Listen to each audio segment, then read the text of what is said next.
तर मित्रांनो आपण आलो आडेगावामध्ये. आडेगावामध्ये ना आपल्या इकडे ना खेकड्यांची शेती केली जाते. म्हणजे खेकडा पालन आहे ना ते केलं जातं. ते कशा प्रकारे केलं जातं ना मी तुम्हाला थोडक्यात दाखवतो. ते ह्याच्यामध्ये तुम्हाला हे बॉक्स दिसत असतील. या बॉक्समध्ये ना इथे सर्व इकडे खेकडे ठेवलेले आहेत. आपण हे ओढलं ना आपल्याला सगळे इकडे खेकडे दिसतात या बॉक्समध्ये. हे बघा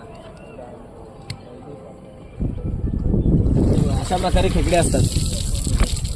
आणि खेकडे आहेत ना या खेकड्यापासून सॉफ्ट सेल म्हणजे जी नरम खेकडे असतात ना आपण मेंगन खेकडे म्हणतो. हे खेकडे बनवले जातात. त्यातले मेंगन खेकडे आहेत ना हे बघा तुम्हाला दाखवतो. इकडे आपण आता काढलेले आहेत. ही बघा ही या साईडला सर्व मेंगन खेकडे ठेवलेले आहेत. त्याला सॉफ्ट सेल असं म्हणतात. हे पूर्ण कवच आहे ना याचा नरम झालेला आहे. ह्याची शेती केली जाते. आणि हे जे आहेत ना खेकडे सॉफ्ट सेलवाले ते सर्व मार्केटला पाठवले जातात.